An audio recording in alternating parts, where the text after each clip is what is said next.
Shalom warga kerajaan.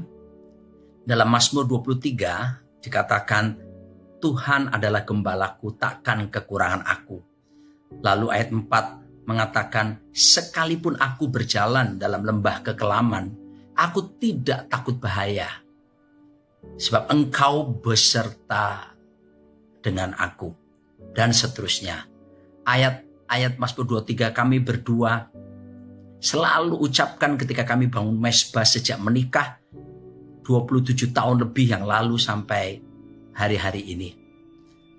2 kali dalam hidup saya mengalami pengalaman lembah kekelaman. Yang pertama waktu kami ada di Pulau Lombok di Mataram, ada kerusuhan Januari tahun 2000 waktu itu. Di mana saya melihat langsung di sebelah kiri kanan orang-orang membawa parang, tombak, dan rumah dibakar, dijarah. Pohon-pohon berjatuhan, dan saya harus melewati di tengah-tengah mereka. Begitu ngeri. Tapi itu kejadian yang terjadi di luar diri kami, diri saya. Dan apa yang terjadi berikut ini adalah suatu pengalaman lembah bayang-bayang maut betul-betul terjadi di dalam saya. Ketika tanggal 21 Maret dokter menyatakan bahwa saya positif corona COVID-19. Sebelumnya beberapa hari saya mengalami demam tinggi dan saya mengalami batuk-batuk yang kuat. Lalu periksa darah, ternyata trombosit menurun. Pertama dokter menduga pasti demam berdarah. Tapi waktu dicek ulang, bukan demam berdarah juga bukan tipes. Lalu kemudian dokter memutuskan untuk CT toraks, CT scan toraks, dan ketika di CT scan, di situ terlihat dengan jelas betapa paru-paru saya itu penuh dengan bercak putih yang luar biasa, dan dokter mengatakan ini kasus berat, corona. Langsung saya opname dan 16 hari lamanya saya harus diopname, diisolasi sendiri di sebuah kamar. Tidak boleh ada yang besuk. Dan semua tim medis yang datang pun memakai APD lengkap. Betul-betul pengalaman keterasingan, kesendirian, dan mengalami lembah bayang-bayang maut yang luar biasa saya alami dalam hidup saya. Batuknya luar biasa. Sampai saya tidak bisa menyanyi, saya tidak bisa ngomong. Karena begitu menyanyi, ngomong langsung batuk. Tapi di tengah keadaan itu, tiba-tiba saya sering intimidasi kuasa gelap. Iblis berkata, mati kamu. Sebab pencuri datang mencuri, membunuh, memisahkan. Tapi saya berkata dalam hati, tidak. Yesus Kristus datang memberikanku hidup, supaya ku memperolehnya dalam segala kelimpahan. Memang kita percaya bahwa kematian itu kedaulatan Tuhan. Apalagi juga ada beberapa rekan-rekan hamba Tuhan yang meninggal karena kasus yang sama. Dan saya percaya mereka bersama Tuhan karena tugas mereka di bumi sudah selesai. Tapi saya berdoa mohon kemurahan Tuhan untuk diizinkan tetap hidup, untuk bisa melakukan tugas-tugas kerajaan. Dan saya bersyukur ketika dalam keadaan pengalaman yang berat itu, saya lemah sekali, demam terus tinggi. Saya harus mengalami infus kiri, kanan. Karena apa? Karena terjadi pembengkakan ketika saya sedang diinfus. Lalu kemudian obat-obat yang ditembakkan betul-betul dibombardir dengan segala macam obat antibiotik. Lalu vitamin-vitamin. Lalu kemudian berbagai hal. Ada suntikan tambahan yang diberikan, injeksi tambahan. Selain itu obat-obatan minuman. Tapi yang luar biasa adalah di dalam batin hati ini terus muncul nyanyian yang tiada henti. All my life you have been faithful. Nyanyian ucapan syukur. Tidak henti-hentinya mengalir dalam batin saya, karena saya tidak bisa menyanyi, setiap batuk akan keluar. Lalu dalam keadaan lemah berhari-hari tersebut, saya cuma bisa mengandalkan Tuhan, berharap sama Tuhan. Dan saya bersyukur untuk Bapak Rohani, Pak Timotius Arifin. Tiap hari beliau video call. Tiap hari beliau ucapkan firman. Mulai dari Mazmur 91, Mazmur 16, Mazmur 27, dan banyak ayat-ayat yang dia sampaikan. Pak Arifin sebagai Bapak Rohani berkata, Roni, kamu adalah pembicara kerajaan Allah. Kamu adalah aset kerajaan Allah. Roni, kamu akan menikahkan anak-anakmu. Kamu akan menuntun Tirsa masuk ke pelaminan. Roni, dia mengatakan hal yang akan datang. Bahkan dia berkata bahwa, Roni, kamu akan sampai masa tua. Rambutmu putih semua tapi tidak ada jambulnya lagi.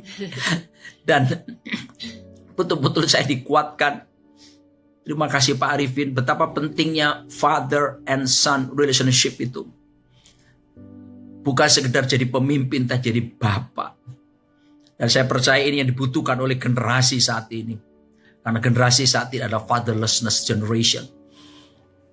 Oleh sebab itu saya sekali lagi mengucapkan syukur untuk Bapak dan Ibu Rohani, Pak Arifin dan Ibu Vivi yang terus menguatkan, mendoakan terus. Saya juga berterima kasih kepada Tuhan untuk istri saya, anak-anak saya. Bagaimana istri saya berdoa tiap hari, berseru-seru kepada Tuhan. Kami selalu video call. Dan David, putra saya, mengirimkan lagu yang Tuhan berikan kepada dia, yang menceritakan tentang sekalipun aku di lembah bayang-bayang maut juga, aku mau berkata, believe in you, aku percaya kepadamu. Terima kasih juga buat Tirsa dan Tevi, mereka di Amerika terus WA call mendoakan saya. Kami bahkan bangun mezbah bersama lewat video call itu. Dan saya sangat dikuatkan. Saya bersyukur keluargaku, sorgaku itu betul-betul real, menjadi kekuatan yang luar biasa. Dan Bapak yang dikasihi Tuhan, perlu juga Anda mendengar kesaksian bagaimana dari istri saya, pergumulan yang terjadi dalam dirinya. Silakan sayang. Waktu sore hari dokter panggil saya, itu tanpa Pak Roni.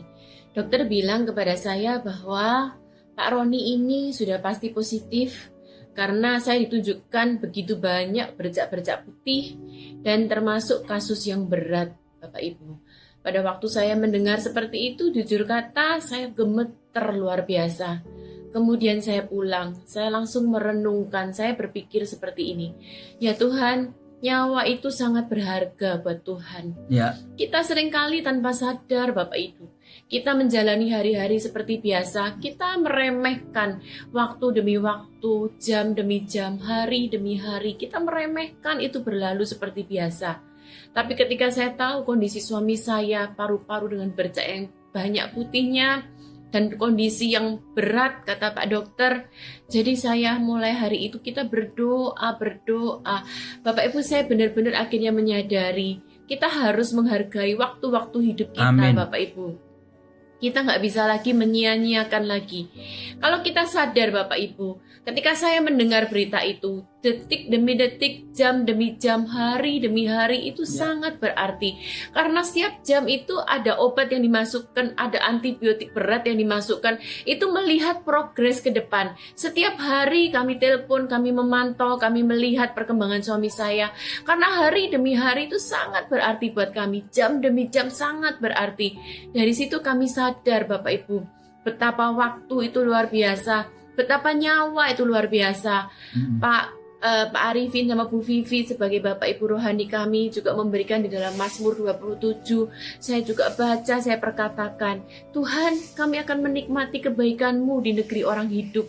Betapa berharganya kehidupan Bapak Ibu. Nah, terus kami berdoa.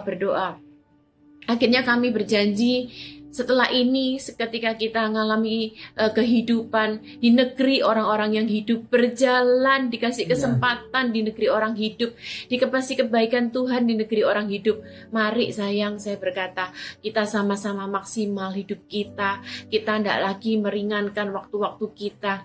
Bapak Ibu, kalau kita teliti coba sekarang, orang-orang di PSBB, di lockdown, mereka nggak bisa kerja, mereka nggak bisa sekolah, melakukan aktivitas, mau aja. Karena apa? Nyawa itu sangat berarti. Mari sekarang kita sadarin betapa kalau kita masih hidup sekarang, berarti diberi Tuhan kesempatan untuk kita menginjakkan kaki di negeri orang-orang hidup. Mari kita maksimalkan luar biasa. Dan saya belajar luar biasa Bapak Ibu, betapa kesepakatan keluarga, suami istri, dan anak-anak itu luar biasa. Setiap hari kita video call, jujur kata kita menangis, saya menangis merendahkan diri di hadapan Tuhan. Siang malam saya nangis, saya video call sama anak-anak juga sama-sama kita menangis, berseru dan berdoa pada Tuhan. Saya percaya ketika 2-3 orang berkumpul di situ, Tuhan mendengar doa kami Bapak Ibu. Dan satu hal terakhir, saya belajar bahwa ayo kita merendahkan diri. Kita mungkin tanpa sadar, kita sibuk, aktivitas. Tanpa sadar, kita itu lebih mengutamakan kesibukan kita daripada kita sama Tuhan. Saya percaya ini semua Tuhan izinkan supaya kita kembali kepada tujuan awal Tuhan.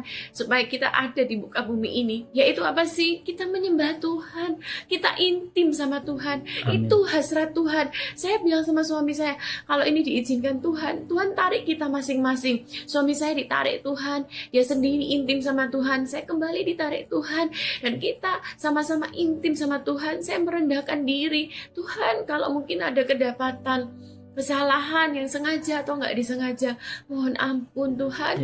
Kami merendahkan diri Bapak Ibu. Saya perkatakan firman Tuhan.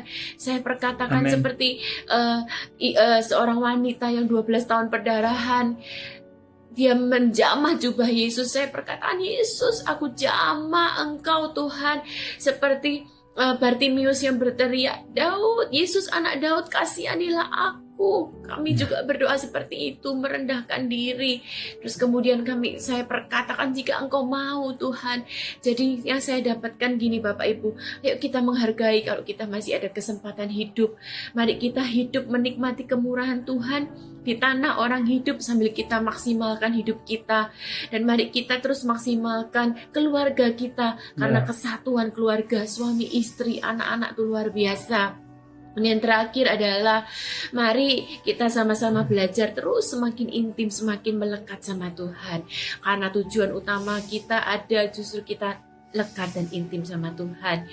Terima kasih sekali lagi buat Pak Arifin, Bu Vivi sebagai Bapak Ibu kami yang luar biasa di saat-saat saya seperti malam-malam seorang diri, seperti benar-benar nggak ada siapapun juga, tapi Pak Arifin, Ci Vivi selalu standby anytime telepon kami. Puji Tuhan. Dan betapa tangan saya pun mengalami bengkak karena infus, lalu tiap 3 hari harus periksa darah, lalu kemudian ronsen itu beberapa kali sambil berbaring di tempat tidur. Dan puji Tuhan, by the grace of God, akhirnya demam menurun. Dan saya tiap hari perjamuan kudus sendiri, dan saya tahu di situ ada kuasa yang mengalir. Lalu kemudian pujian penyembahan terus mengalir dalam hidup saya. Apa yang Tuhan ajarkan kepada saya adalah saya harus mati terhadap dosa. Semua keinginan mata, keinginan daging, bahkan keangkuhan hidup harus lenyap. Ketika kita sakit di situ kita mati terhadap dosa dan berusaha untuk menyenangkan Tuhan senantiasa. Tuhan ingatkan seperti dalam 2 Korintus 5 ayat 10 bahwa setiap kita akan menghadapi takhta pengadilan Kristus, dan setiap kita akan mempertanggungjawabkan semua perbuatan kita. Sebab juga dalam 1 Korintus 3 diingatkan bahwa kita melakukan pelayanan apapun hidup ini sebagai orang percaya, kita harus membangun fondasi yang kuat di atas Yesus Kristus. Jangan sampai kita seperti jerami, rumput, ataupun kayu yang ketika masa pengujian api datang maka akan terbakar. Tapi yang Tuhan inginkan seperti batu permata, perak ataupun emas, sehingga semakin dimurnikan bagi hormat kemuliaan Tuhan. Dan yang terakhir, mari seperti Ibrani 12 ayat 28-29. Mari kita yang sudah menerima kerajaannya tak tergoncangkan beribadah kepada Tuhan dengan benar, dengan hormat dan takut. Naikkan ucapan syukur. Sebab Alkitab berkata, Allah kita adalah api yang menghanguskan. Jadi Tuhan mengajar saya lebih lagi seperti Raja Wali terbang dengan dua sayapnya. Sayap kiri intim sama Tuhan, melekat. Nearness is likeness, kedekatan keserupaan. Maka karakter kita akan semakin diubah seperti Kristus. Dan hidup kita berbuah. Tapi sayap yang berikutnya adalah hormat dan takut. Sebab Tuhan itu api yang menghanguskan. Dia bukan cuma penuh kasih, karunia, anugerah, tapi api yang menghanguskan. Ngeri benar bila jatuh ke dalam tangan Allah yang hidup. Demikian Ibrani mengatakan. Sebab itu mari kita oleh anugerah Tuhan minta supaya hidup benar, hidup taat sama Tuhan, menyenangkan Tuhan. Dan kalau kita masih hidup sampai hari ini, itu berarti bekerja memberi buah. Dan tidak ada artinya segala sesuatu ketika saya ada dalam pembaringan itu. Tidak ada artinya. Mau bicara soal harta atau apapun di dunia ini, tidak ada artinya. Hanya Yesus. Setiap saudara yang saat ini bimbang, mari. Yesuslah jawaban. Yesuslah satu-satunya kehidupan dan yang jaminan kepada kekekalan. Sebab itu datang pada Yesus. Lagu ini terus mengalir. Dan saya bawa gitar kecil ini di rumah sakit juga. All my life you have been faithful.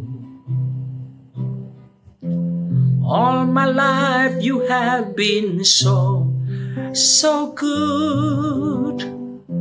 With every breath that I am able, oh, I will sing of the goodness of God. I will sing of the goodness of God. Tuhan Yesus memberkati Anda semua. Amin.